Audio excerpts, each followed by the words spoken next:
Hello friends, welcome to ऐसे ऐसे काम।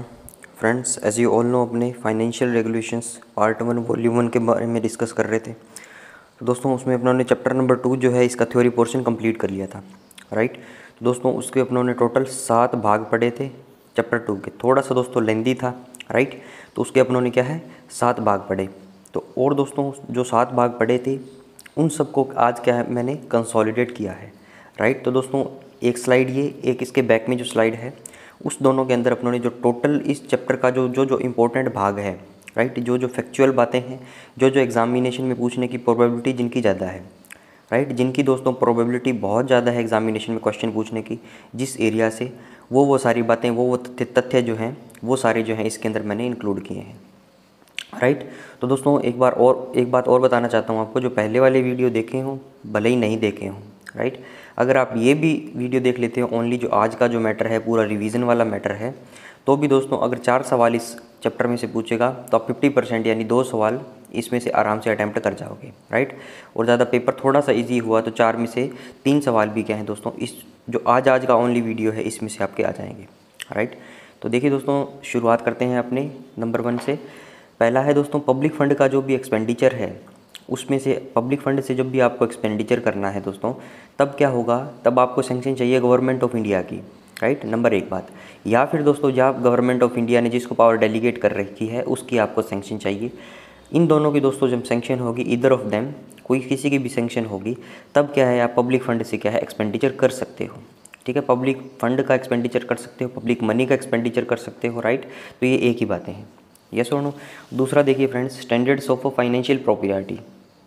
इसका मतलब क्या है दोस्तों, आप कोई भी पब्लिक का फंड अगर खर्च करो, उसको या आइटम प्रोक्योर करो, या दोस्तों आपकी उसके अंदर आइटम प्रोक्योर करने के अंदर आपकी सैंक्शन की ज़रूरत है, राइट, आप उसको सैंक्शन कर रहे हो, आप उसके लिए रेस्पॉन्सिबल हो, आप उसके लिए लायबल हो, राइट।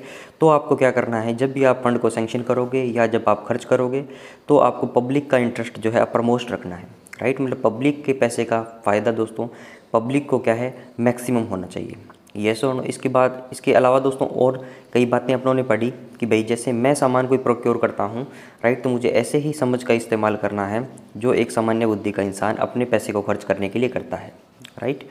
और दोस्तों इसके बाद और कुछ बातें थी स्टैंडर्ड ऑफ फाइनेंशियल प्रॉपर्टी, बहुत इजी बातें थी, राइट। किसी एक सेक्शन के बंदे को फ़ायदा ना पहुँचे मेरे प्रोक्योरमेंट से, कोई एक सेक्शन ऑफ ग्रुप को फ़ायदा ना पहुँचे, राइट, मेरे फैमिली मेम्बर्स को उसका पर्टिकुलर फ़ायदा ना हो, राइट।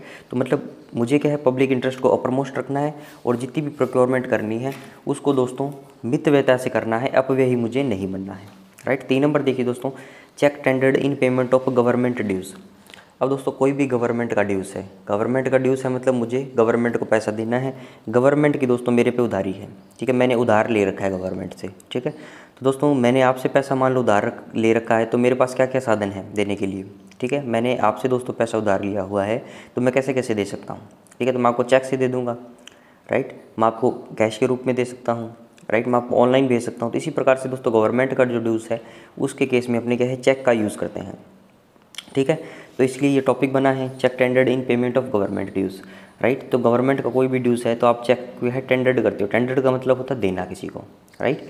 तो जब दोस्तों आप चेक दे आते हो बैंक के अंदर, बैंक में दोस्तों ट्रेजरी में, ठीक है, ये बैंक दोस्तों आरबीआई का हो सकता है या कोई एसबीआई की कोई ब्रांच हो सकती है, आरबीआई की ब्रांच हो सकती है, एसबीआई की ब्रांच हो सकती है, या दोस्तों कोई ट्रेजरी हो सकती है, राइट।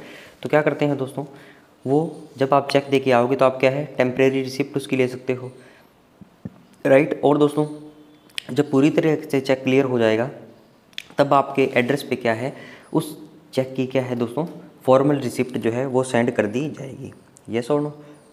इसके बाद देखिए दोस्तों डिसऑनर्ड बाय चेक बैंक, अगर कोई चेक है वो डिसऑनर्ड भी कर सकता है बैंक, ठीक है।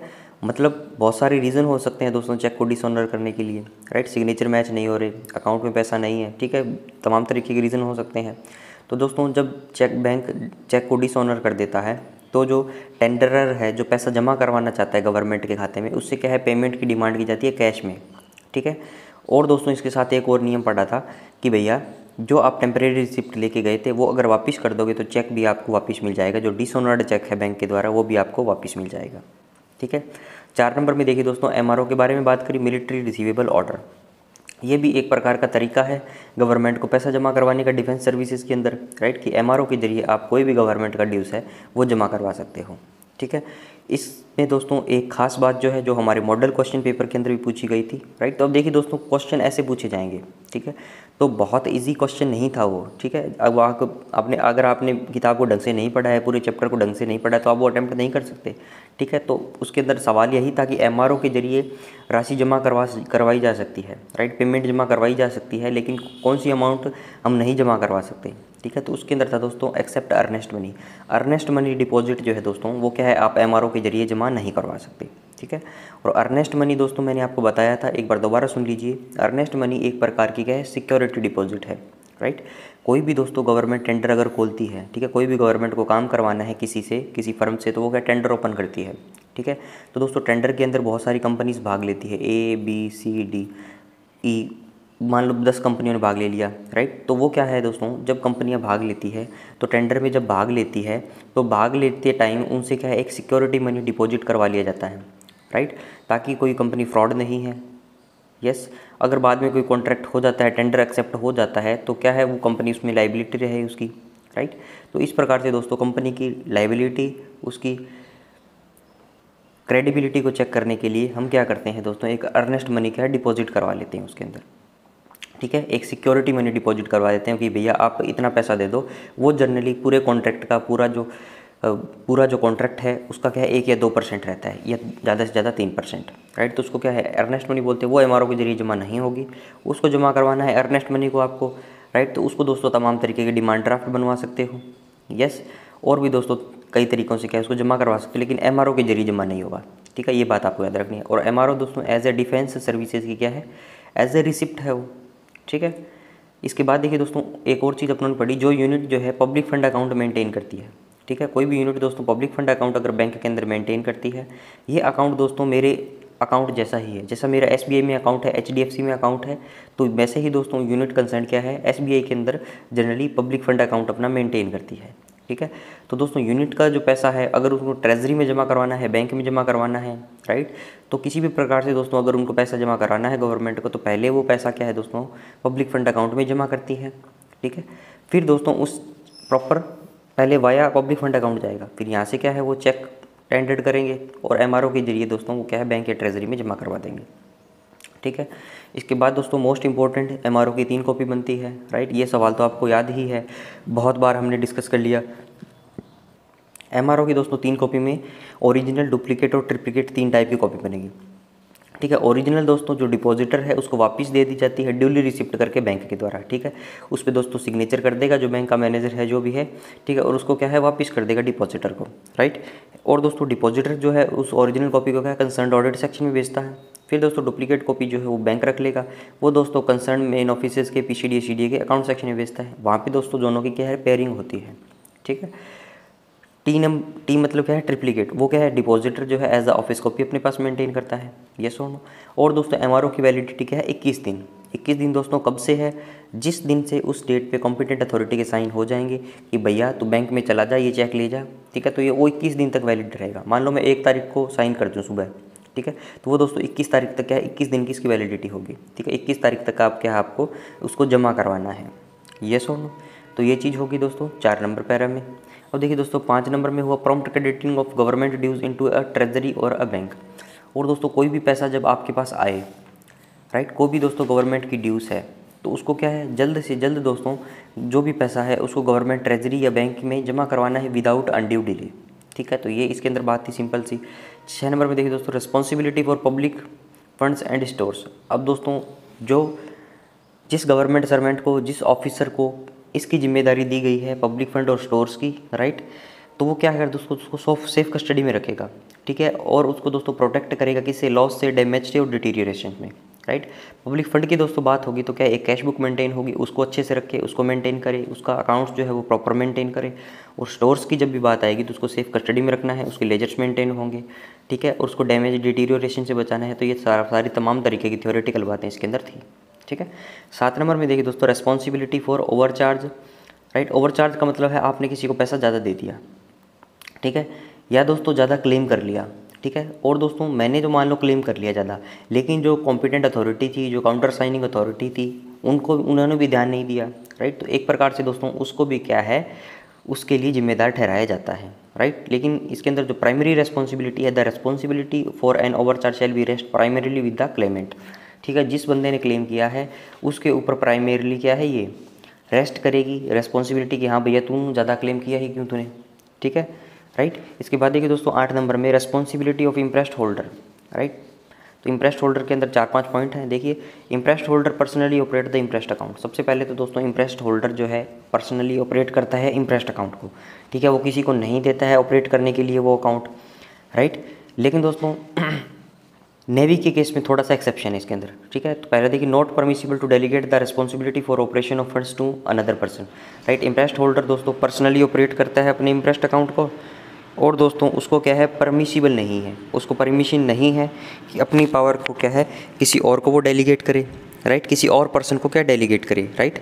और दोस्तों नेवी के केस में क्या है, इम्प्रेस्ड होल्डर क्या है, ऑथोराइज कर सकता है अपने सप्लाई ऑफिसर को to operate the account, right. तो लास्ट जो है, लार्ज कैश बैलेंस एक्सेस में नहीं रख सकता। कोई भी इम्प्रेस्ड होल्डर है फ्रेंड्स, तो वो क्या करेगा, लार्ज कैश में बहुत सारी बल्क अमाउंट के अंदर क्या है, इम्प्रेस्ड के अंदर पैसा नहीं रख सकता, ठीक है। ये भी आपको ध्यान रखना है। 9 नंबर में देखिए दोस्तों, responsibility for physical verification of stores, right. दोस्तों कोई भी स्टोर प्रोक्योर कर लिया मैंने पब्लिक मनी से, ठीक है, कोई भी स्टोर प्रोक्योर कर लिया मैंने पब्लिक मनी से, राइट। तो उसको दोस्तों देखभाल की जिम्मेदारी, उसकी जो रेस्पॉन्सिबिलिटी है वो सारी रेस्ट करती है दोस्तों एग्जीक्यूटिव अथॉरिटीज़ पे, राइट। इसके बाद दोस्तों अपनों ने पढ़ा, इसी पैरा के अंदर पढ़ा था, इसी नियम के अंदर कि पीसीडीए सीडीए भी है दोस्तों, अगर नेसेसरी है तो वो भी क्या है फिजिकल वेरिफिकेशन के लिए जा सकते हैं, यस और नो। इसके बाद देखिए 10 नंबर में रेस्पॉन्सिबिलिटी फॉर लॉसेस।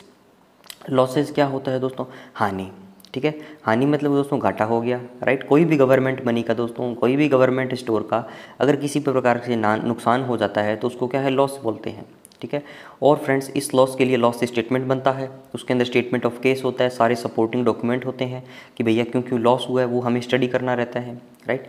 इसके बाद दोस्तों CFA जो कॉम्पिटेंट फाइनेंशियल अथॉरिटी है, राइट। और दोस्तों हमारा IFA है हमारी साइड से, इंटीग्रेटेड फाइनेंशियल एडवाइज़र, राइट। उनकी दोस्तों सैंक्शन और कंकरेंस लेनी पड़ती है। उसके बाद फिर क्या है, हम उस लॉस को क्या है राइट ऑफ कर सकते हैं, ठीक है। समझ में आई दोस्तों बातें, ये पूरा प्रोसेस था। इसके अंदर देखिए दोस्तों, financial irregularities including losses ad is integrated below should be reported to the PCDCD जब वो डिटेक्ट हो। और दोस्तों क्या होता है, जब भी कोई यूनिट कंसर्न के अंदर, ये मैंने प्रोसेस बता दिया, लॉस स्टेटमेंट बनेगा, LO के पास जाएंगे, उसकी ऑडिट रिपोर्ट लेंगे, ठीक है। CFA की कंकरेंस होगी, CFA की सैंक्शन होगी, IFA की कंकरेंस होगी, राइट। तो ये सर आप पूरा प्रोसेस हो जाने के बाद क्या है दोस्तों, समय समय पे क्या है PCDCD को क्या है ये लॉस स्टेटमेंट्स क्या सेंड किए जाते हैं, ठीक है। तो दोस्तों PCDCD को कौन कौन से लॉस स्टेटमेंट सेंड किए जाएंगे, loss of public money and stores, कोई भी पब्लिक मनी का लॉस हुआ है या कोई भी स्टोर का लॉस हुआ है, स्टोर का मतलब क्या है, सामान, राइट। और फ्रेंड्स वो हुआ है TFN से, थेफ्ट फ्रॉड और नेगलेक्ट, थेफ्ट फ्रॉड और नेगलेक्ट। थेफ्ट मतलब चोरी हो गया या तो सामान, फ्रॉड यानी दोस्तों धोखाधड़ी हुई है, राइट। नेगलेक्ट मतलब आपकी लापरवाही से, राइट। तो अगर 2000 रुपये से ज़्यादा का लॉस अगर पब्लिक मनी या स्टोर का हुआ है TFN से, तो वो चीज़ क्या है आपको रिपोर्ट करनी है PCDCD को, ठीक है। या फ्रेंड्स TFN से नहीं होता, कोई और अदर कॉज से हो, तो आप वो भी 2000 से ज़्यादा का लॉस है तो वो भी आपको क्या है इंटीमेट करना है, ठीक है। नंबर 3 बात है दोस्तों, अगर इनमूवेबल प्रॉपर्टी का लॉस हो, अगर इनमूवेबल प्रॉपर्टी का लॉस हो, राइट। और वो दोस्तों किस वजह से हो, फ्लड से हो, बाढ़ आ जाए भैया, अर्थक्वेक आ जाए, भूकंप आ जाए, राइट। तो उस केस में वो लॉस अगर 5000 रुपये से ज़्यादा हो, वो भी क्या है that should be intimated to the our PCDCD, ठीक है। और दोस्तों कौन सी चीज़ें हैं, एयरक्राफ्ट या हेलीकॉप्टर का क्या हो गया, लॉस हो गया, वो सारी करनी है। ओवर इश्यू ऑफ पे एंड अलाउंसेस, ज़्यादा आपने पे एंड अलाउंसेस बांट दिए, ठीक है। Irregularities in the maintenance of cash and store accounts, और दोस्तों इरेगुलरिटीज़ हो किसके अंदर, कैश और स्टोर अकाउंट्स की, ठीक है, उसके अंदर इरेगुलरिटीज़ हो, तो वो सारी चीज़ें भी क्या है आपको PCDCD को इंटीमेट करनी है, ठीक है। तो समझ में आ रही दोस्तों बातें, मैं आपसे कनेक्ट कर पा रहा हूँ, राइट। तो दोस्तों ये पूरा चैप्टर जो है हमारा रिवाइज हो जाएगा, ठीक है। तो हमारी एक समझ बन जाएगी, एक मूवी टाइप हमारी शॉर्ट क्लिप बन जाएगी कि हाँ यार ये चीज़ें पढ़ी थी। जब इसके MCQ करेंगे तो दोस्तों एक बार और पक्का याद हो जाएगा, ठीक है। तो हमें दोस्तों जब भी एग्जामिनेशन में हम बैठेंगे तो हमें ऑप्शंस देखने की ज़रूरत नहीं पड़ेगी, हम इतना इसको पक्का याद करके जाएंगे, ठीक है। अब पूछ ले भैया TFN से लॉस होगा तो क्या वो PCDCD को करेगा, रिपोर्ट हाँ करना पड़ेगा। अमाउंट कितनी है 2000 रुपये, TFN से नहीं है, अदर कॉस्ट से हुआ है, तो क्या PCD SCD को करना है उसको रिपोर्ट, हाँ भैया करना है। वो कितनी इसकी अमाउंट है 2000 रुपये से है, ठीक है। इमूवेबल प्रॉपर्टी का हुआ है, कोई नेचुरल कैलेमिटी आ गई, बाढ़ आ गई, ठीक है, अर्थक्वेक आ गया, साइक्लोन आ गया, उससे अगर कोई लॉस हुआ है तो उसकी कितनी अमाउंट उसकी कितनी अमाउंट डिसाइड की गई है 5000 रुपये, ठीक है। तो दोस्तों हमें क्या है, बिना ऑप्शंस के ही हम चीज़ों को क्या है उधर अटैम्प्ट कर पाएंगे, ठीक है। MRO की वैलिडिटी पूछ लेगा तो किसी 21 दिन हो गई, ठीक है। तो ये सारी चीज़ें जो है दोस्तों हमें बिना ऑप्शन के हम कर पाएंगे, ठीक है। यहाँ पे 2000 2000 5000 हो गया, राइट। तो ये दोस्तों कुछ फैक्ट थे, राइट। अर्नेस्ट मनी डिपॉजिट कहा जाएगा, MRO किस कौन से जमा नहीं होंगे, कौन से पैसे जमा नहीं होंगे, अर्नेस्ट डिपॉजिट मनी वाले पैसे जमा नहीं होंगे, राइट। सिक्योरिटी डिपॉजिट जो है, राइट, वो क्या है MRO के जरिए जमा नहीं होंगे, राइट। तो इसको दोस्तों ऐसे भी याद रख सकते हो कि MRO के पास एक बार MRO जमा करवा दिया, गवर्नमेंट के पास पैसा चला गया तो वो क्या है दोस्तों वापस नहीं करेगी, ठीक है। MRO के जरिए चला गया तो चला गया वो, राइट। लेकिन दोस्तों MRO के बिना जब आप पैसा जमा करवाओगे, जो सिक्योरिटी मनी जो भी कंपनियां भाग लेगी टेंडर के अंदर वो जमा करवाएगी, तो क्या है जिन कंपनी को टेंडर अलॉट हो गया उनका तो क्या सिक्योरिटी मनी रख लिया जाता है, ठीक है। बाकियों को क्या है वो पैसा रिफंड कर दिया जाता है। तो इसलिए क्या है एक वजह ये भी है कि MRO के जरिए उनसे पैसा नहीं लिया जाता, ठीक है। समझ में आई दोस्तों बातें, आगे चलिए। आगे देखिए दोस्तों 11 नंबर पैरा जो है, अब देखिए दोस्तों पूरे चैप्टर को जिसकी हम लोगों ने 7 वीडियो बनाई है, ठीक है, अलग अलग है, लेकिन इसको इस वीडियो के अंदर 11 पॉइंट के अंदर ही अपनों ने समेट लिया, ठीक है। अब दोस्तों पूरी बुक्स जब हो जाएंगी तो लास्ट के अंदर क्या है अपने इसके शॉर्ट नोट्स भी मैं मेंटेन करके आपको दे दूंगा, ठीक है।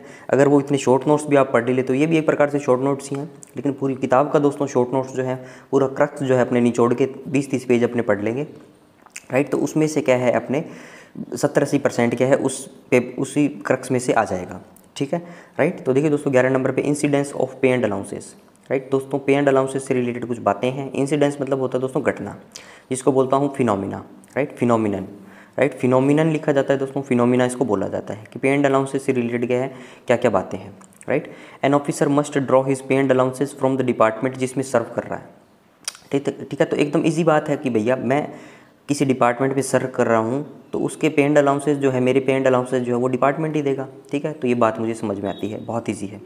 इफ़ ऑफिसर परमानेंटली ट्रांसफ़र होता है डिफेंस सर्विसेज से सिविल ड्यूटी में तो उसके pay and allowances paid by civil department, centre और स्टेट। तो दोस्तों ये भी एकदम ईजी बात है कि भैया अगर बंदा ट्रांसफ़र हो गया डिफेंस सर्विसेज से सिविल डिपार्टमेंट में, ठीक है, तो अगर यार चला ही गया सिविल डिपार्टमेंट में तो पे एंड अलाउंसेस कौन देगा, सिविल डिपार्टमेंट देगा। वो सिविल डिपार्टमेंट दोस्तों सेंट्रल गवर्नमेंट का हो सकता है, स्टेट गवर्नमेंट का हो सकता है, उससे कोई फ़र्क नहीं पड़ता, ठीक है। अगर देखिए if officer permanently transferred civil due to defence तो उसके पे एंड अलाउंसेस डिफेंस करेगा, ठीक है। भैया सिविल में जाएगा तो सिविल वाला करेगा, डिफेंस में आ जाएगा तो सिविल डिफेंस वाला करेगा, ठीक है। तो ये तो दोस्तों थी पे एंड अलाउंसेस की बात, ठीक है। अब आगे आ गया दोस्तों ट्रांजिट पे एंड अलाउंसेस की बात, मतलब जो रास्ते के दोस्तों खर्चे हैं, जो ट्रांजिट में जो खर्चा लगेगा एक स्थान से दूसरे स्थान पे जाने पे, तो वो खर्चा कौन बियर करेगा, ठीक है। Transit pay and allowances lent by defence to civil और civil to defence charge to borrowing department. अब दोस्तों इसके अंदर थोड़ी सी कन्फ्यूजन हो सकती है, राइट। और दोस्तों अपनों ने जो डिफेंस अकाउंट कोड पढ़ा था, ठीक है, उसके अंदर थोड़ा अमेंड कर लीजिएगा, मैंने जो बताया था मैं भी शायद दोस्तों मुझे पक्का कंफर्म नहीं है, मैंने उसके अंदर ये बता दिया था कि बोरोइंग डिपार्टमेंट, इससे थोड़ी सी अलग स्टेटमेंट मैंने उसके अंदर दे दी थी, राइट। तो उसके अंदर दोस्तों आप जाके अमेंड कर लीजिएगा। बोरोइंग डिपार्टमेंट का दोस्तों मतलब ऐसे है, ऑप्शन आएगा तो उसके अंदर बोरोइंग डिपार्टमेंट भी आपको देखने को मिलेगा, ठीक है। तो आपको बोरोइंग डिपार्टमेंट ही टिक करना है, राइट। तो उसके अंदर दोस्तों मैंने एक बोल दिया था पेरेंट और बोरोइंग, तो मैंने बता दिया था कि दोनों साइड का खर्चा जो है बोरोइंग ही देगा, ठीक है। मान लो डिफेंस से सिविल में चला गया, ठीक है, तो मैंने बोल दिया था दोस्तों इसके अंदर ट्रांजिट पे जाने का और आने का दोनों खर्चा जो है सिविल ही देगा, ठीक है। लेकिन दोस्तों मैंने क्या है और ऑफिशियल से डिस्कस किया, इसको हायर ऑफिशियल से डिस्कस किया, तो उसके अंदर मुझे मतलब आपसी सहमति से दोस्तों, क्योंकि क्या प्रॉपर हर चीज़ किसी को नहीं पता है, ठीक है। मान लो जो बहुत मेरे से भी ज़्यादा जो डिपार्टमेंट में पहले से हैं, जिनको ठीक ठाक नॉलेज है डिपार्टमेंट का, वो भी क्या है हर चीज़ का जवाब आपको नहीं दे सकते। लेकिन दोस्तों जब मैंने डिस्कस किया तो उन्होंने आपस में हमारी एक राय बनी कि जो बोरोइंग डिपार्टमेंट है, मान लो ये पेरेंट था अभी, ठीक है, तो अब इसमें चला गया तो ये बोरोइंग है, ठीक है। अब दोस्तों यहाँ से यहाँ आएगा तो ये पेरेंट बन जाएगा इसके प्रकार से और ये बोरोइंग बन जाएगा, ठीक है।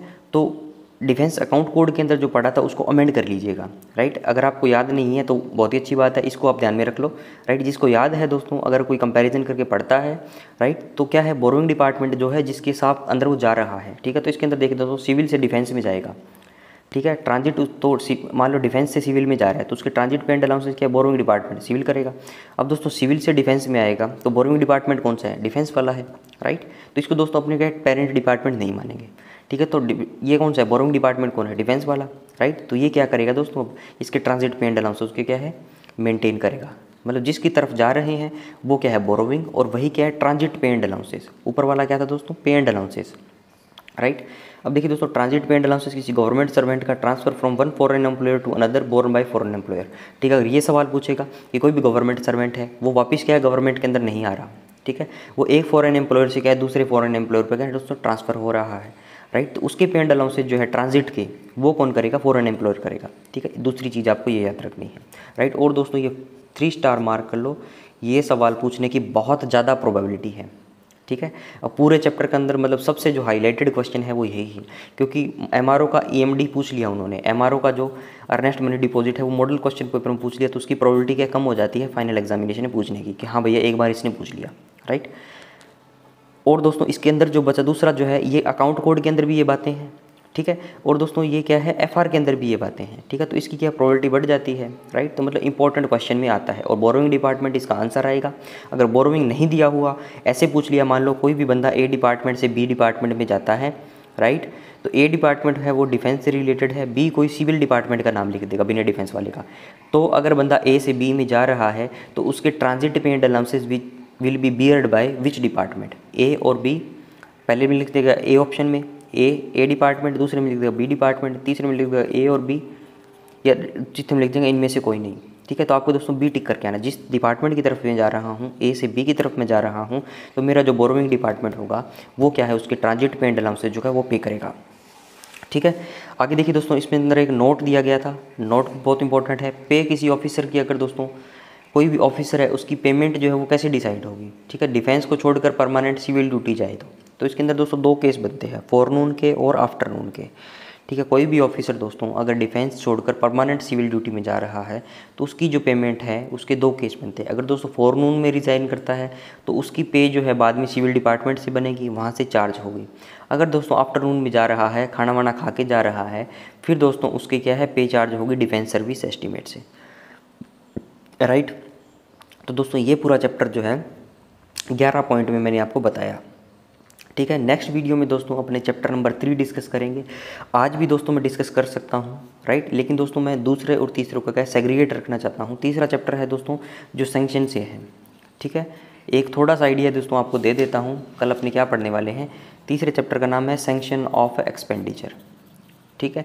जो भी पैसा खर्च होगा, राइट, उसकी सैंक्शन हमें लानी है, कहाँ से लाएंगे, कौन कौन उसके लिए कॉम्पिटेंट अथॉरिटी है, ठीक है। सैंक्शन का मतलब क्या होता है दोस्तों, एक कागज़ का टुकड़ा है जो आपको ऑथोराइज़ करता है किसी काम को करने के लिए, ठीक है, राइट। दोस्तों आप इंटरेस्ट होल्डर हो, ठीक है, आप 5,000 रुपये आपके पास इंटरेस्ट के हैं, तो आपको सामान लाना चाहते हो, ठीक है, तो मैं आपकी कॉम्पिटेंट अथॉरिटी हूँ, तो मैं आपको सैंक्शन दे दूँगा कि हाँ भैया तो कर ले यार इसमें से खर्च, ठीक है। तो वो क्या हुई, मेरी सैंक्शन हुई, राइट। दोस्तों मैं एलटीसी जाना चाहता हूँ, मैं मेरे पीसीडीसीडीए के अंदर क्या है, एलटीसी की एप्लीकेशन भेजता हूँ कि यार मुझे सैंक्शन दे दो, मैं क्या करना चाहता हूँ, एलटीसी जाना चाहता हूँ, राइट। दोस्तों मैं डिपार्टमेंट छोड़ के दूसरे डिपार्टमेंट में जाना चाहता हूँ, ठीक है, टेक्निकल रेजिग्नेशन से, राइट। तो मैं क्या करता हूँ, डिपार्टमेंट से सैंक्शन मांगता हूँ। दोस्तों मैं कोई और एसएससी का या यूपीएससी का एग्जामिनेशन देना चाहता हूँ, तो मैं डिपार्टमेंट को इंटीमेट करता हूँ कि भैया मुझे इस पेपर के अंदर फलां पेपर के अंदर अपीयर होना है, तो कृपया मुझे सैंक्शन दे दीजिए, राइट। तो एक बार दोस्तों जब आप पे सैंक्शन आ जाएगी तो क्या है, कोई भी उस पर ऑब्जेक्शंस नियर फ्यूचर के अंदर आप पे नहीं उठा सकता, ठीक है। तो ये दोस्तों तमाम तरीके की बातें जो है सैंक्शन से बहुत अच्छे से शानदार तरीके से क्या है अपने नेक्स्ट वीडियो के अंदर चैप्टर नंबर 3 पढ़ेंगे, राइट। तो आज का वीडियो दोस्तों ये रैप अप कर रहा हूँ। वीडियो को लाइक करें दोस्तों, कमेंट जरूर से करिएगा। Thanks for watching, have a nice day.